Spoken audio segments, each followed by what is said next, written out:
Welcome back to Deepu పునానవి vlogs. ఇప్పుడైతే కావేరక్క నేను పోస్ట్ ఆఫీస్ పోతున్నాము. వాన వీడియో తీద్దామన్నా కూడా వాన పడి వస్తుంది. పాపనైతే కావేరక్క వాళ్ళ అమ్మ దగ్గర ఇచ్చేసిన. సో ఇంకా కొంచెం దూరం ఉంది, చూడండి ఎట్లా పడి వస్తుందో. ఇంకా ఆటోలు ఎందుకు నిలబెట్టినారో కూడా అర్థమవుతలేదు. డబ్బులు అయితే కట్టేసిన ఆల్రెడీ. ఈరోజు 17th తారీఖు. సో కట్టేసిన నేను డబ్బులు అయితే.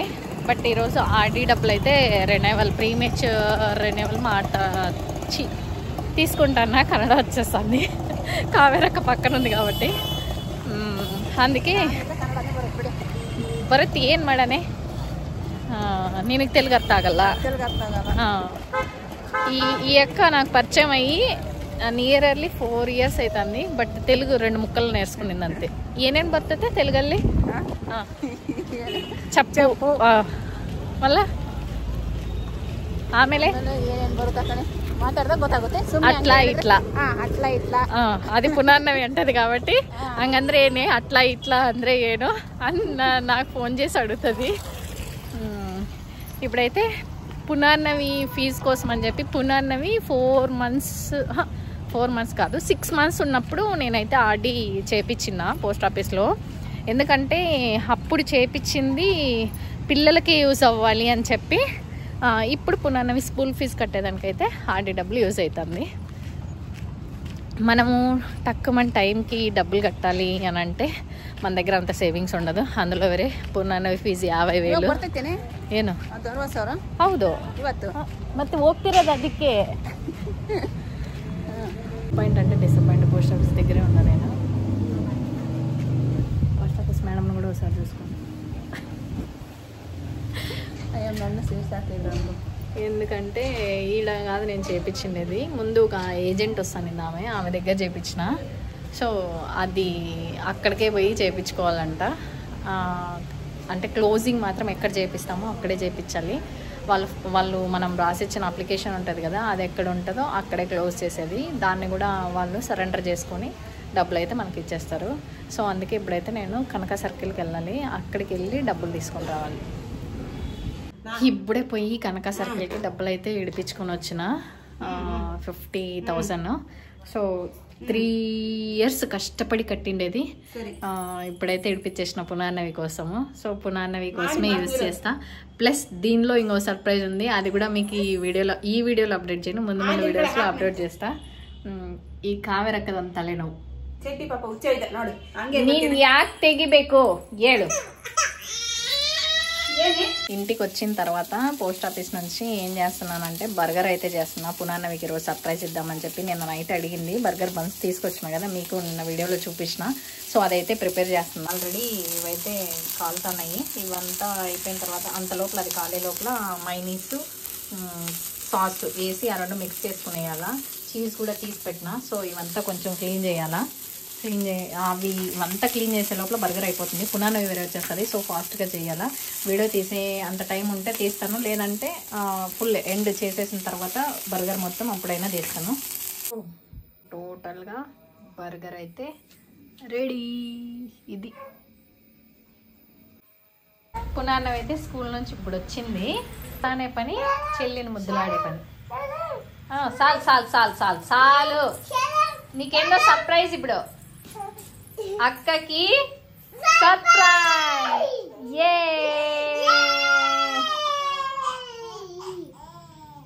ఇప్పుడు సర్ప్రైజ్.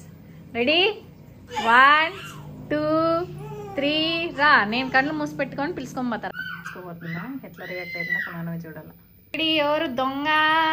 సర్ప్రైజ్ దొంగ. బర్గర్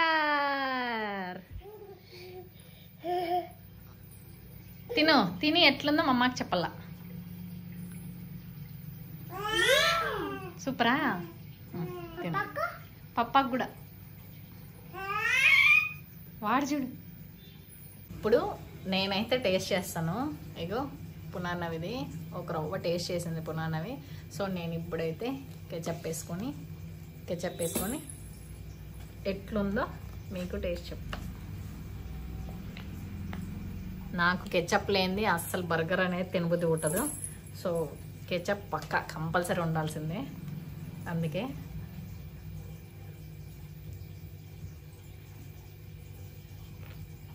చెప్పేస్తున్నావా మన ఎంత ఉంటాయి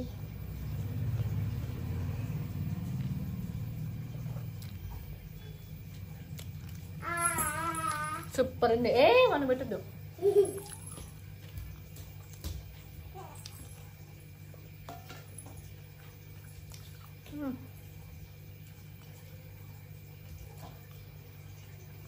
ఇక్కడ పెట్టుకో దీంట్లో పెట్టుకొని నిదానంగా తిని కూర్చొని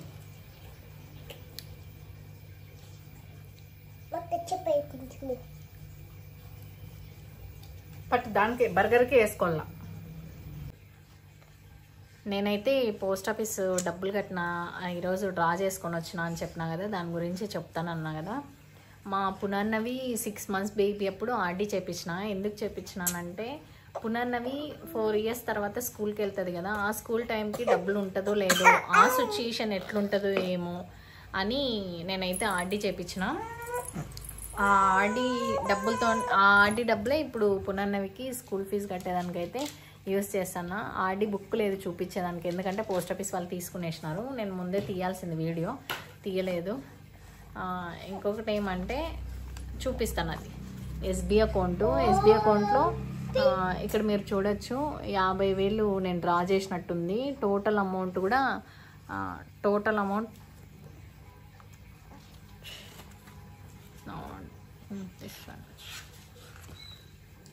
అమౌంట్ కూడా చూపిస్తాను ఇక్కడ 50,000 అయితే 57,235 రూపాయలు అయితే పడింది 50,000 అయితే డ్రా చేసిన రిమైనింగ్ అంతా రేపు డ్రా చేయాలి పర్ డే 50,000 మాత్రమే డ్రా చేసేకి అవుతుందంట సో అది మనము పోస్ట్ ఆఫీస్లో ఆర్డీ కానీ ఇట్లా ఏం చేసినా ఎస్బీ అకౌంట్ కంపల్సరీగా ఉండాలా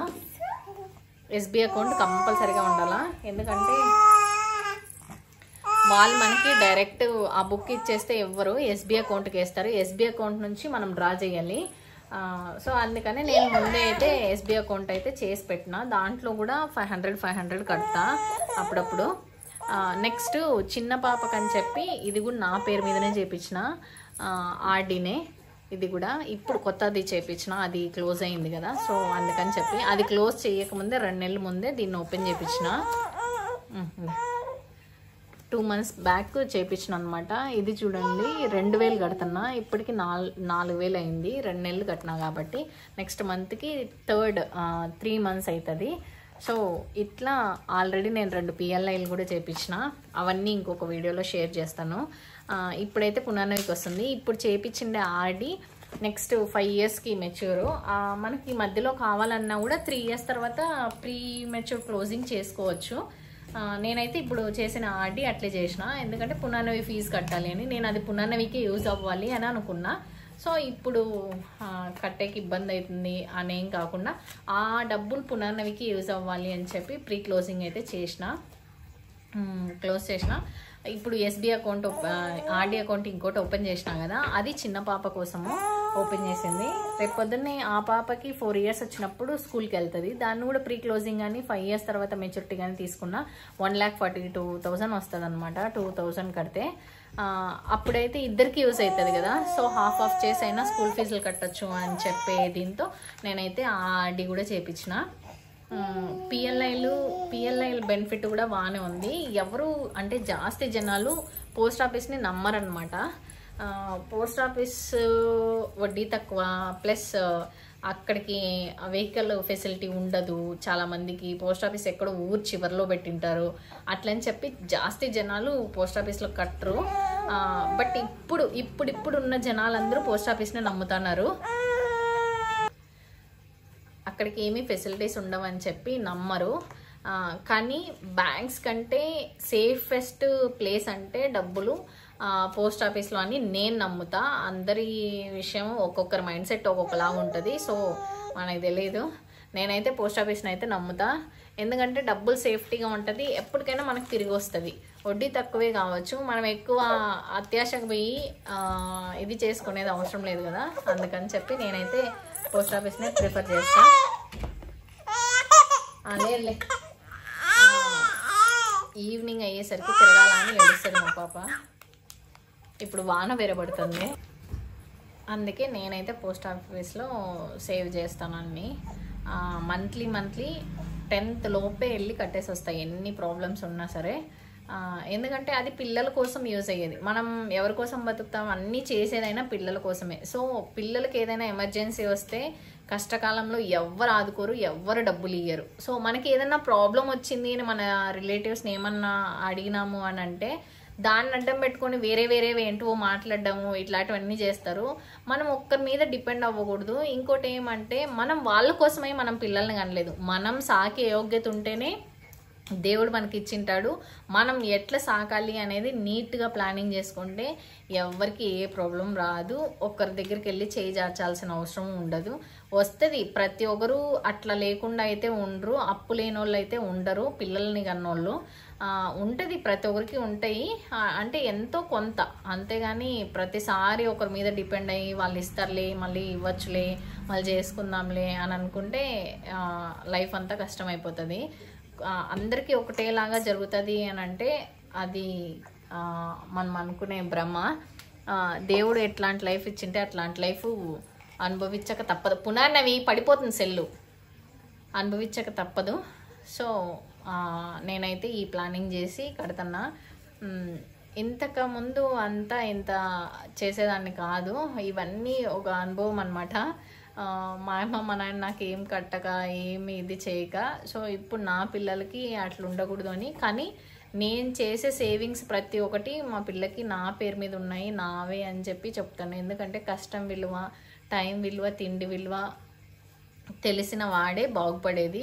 అవన్నీ తెలియాలి అని అంటే ఫస్ట్ మన ప్రాబ్లమ్స్ అన్నీ పిల్లలకు చెప్పాలి. వాళ్ళకి అవి అర్థం చేసుకునే వయసులో అర్థం చేసుకుంటారు. కానీ మనమైతే ప్రతిదీ చెప్పాలి అనేది నా ఆలోచన. వాళ్ళకి చెప్తేనే వాళ్ళు ఎట్లా ఉండాలి, మా అమ్మ నాన్న పరిస్థితికి మేము ఎట్లా ఉండాలి అనేది వాళ్ళకు ఒక ఐడియా వస్తుంది. అందుకని నేను ప్రతిదీ పునర్నవికి అయితే చెప్తాను. ఇప్పుడు కూడా అంతే. ఆర్డీ డబ్బులు పోస్ట్ ఆఫీస్ నుంచి డబ్బులు ఎందుకు తెచ్చినావు నాయనా? రైడా, ఎందుకు తెచ్చినా? మా అమ్మ డబ్బులు ఎందుకు తెచ్చింది? మా అమ్మవే కదా, అది కష్టపడి కట్టిండేటివే కదా, నువ్వు బాగా చదువుకోవాలి కదా. డన్. సో ప్రతి ఒక్కటి చెప్పి చేస్తాను నేను. పిల్లలకు కూడా తెలియాలి కదా మన కష్టం ఏంది అనేది. నేను తినక దానికి ఒక్క రూపాయి కూడా తగ్గించకుండా కట్టినా అన్నమాట మొత్తం పోస్ట్ ఆఫీస్ స్కీమ్స్ అన్నీ. టోటల్ నా దగ్గర ఇన్ని బుక్స్ ఉన్నాయి, నియర్లీ ఒక 8 బుక్స్ ఉన్నాయి, 8 బుక్స్. సో ఇవన్నీ కంపల్సరీగా మంత్లీ మిస్ చేయకుండా కడతాను నేను. ఇవన్నీ ఒక రోజు ఎక్స్ప్లెయిన్ చేస్తాను నేను, ఎందుకంటే ఇప్పుడు ఆల్రెడీ వీడియో లెంత్ చాలా అయిపోయింది. ఇంకోటి ఏమంటే పాపని పడుకోబెట్టాలి, ఇప్పుడు మాట్లాడేంత ఓపిక కూడా లేదు. అందుకని చెప్పి నెక్స్ట్ కమింగ్ బ్లాగ్స్లో అయితే చెప్తాను నా ప్రెగ్నెన్సీ జర్నీ. ఈ 2 పెండింగ్ ఉన్నాయి, చెప్తాను వీలు కుదిరినప్పుడు. ఈ వీడియో అయితే ఇంతటితో ఎండ్. నా వీడియోస్ కనుక మీకు నచ్చినట్టయితే please like, share and subscribe my channel. Thanks for watching. Bye.